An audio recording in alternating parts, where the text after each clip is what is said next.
Welcome to the Word for 2021. Today we're in Genesis chapter 7, the Great Flood.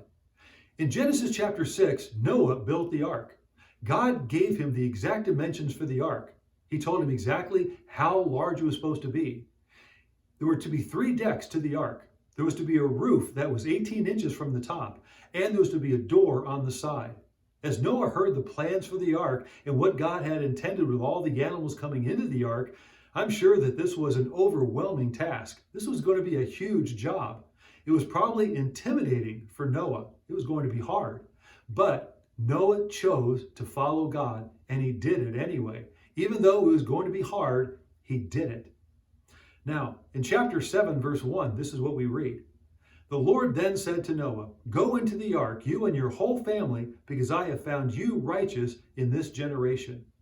During the whole process of building the ark, Noah's family, his children and their wives, and even his own wife had a decision to make.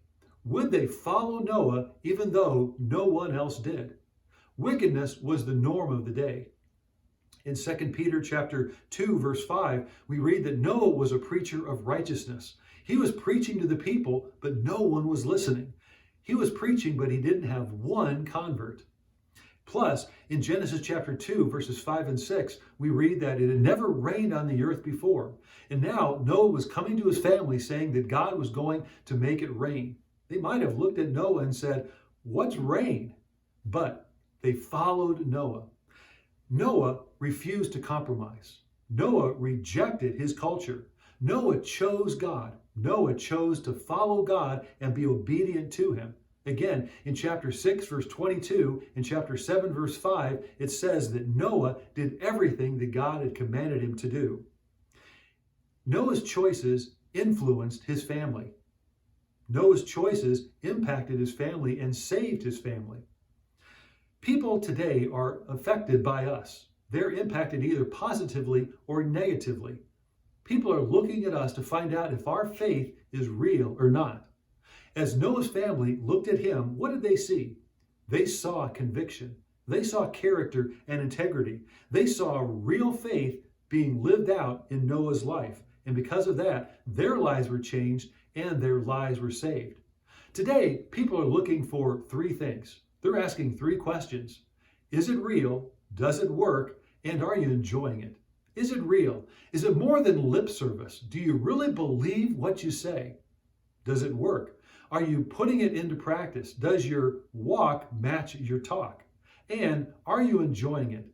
Do we have joy in the midst of problems? Does our faith really make a difference in our life when things are not going well? That's what people are looking for. And we should have a joy that lifts us above our circumstances because we know that God is on the throne. Even though everything might be in chaos and turmoil all around us, we have joy knowing that God is going to make it all right.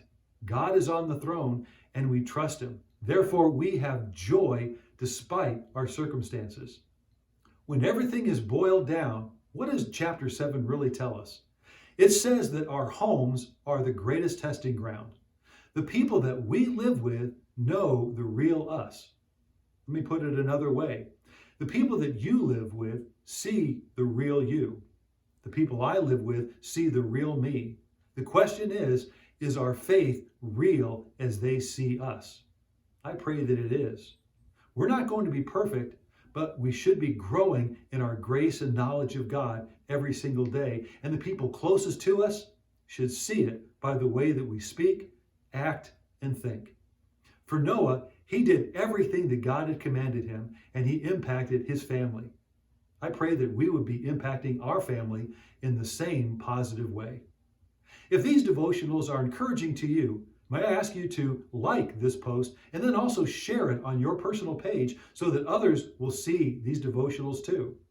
Thank you again for being part of the Word for 2021.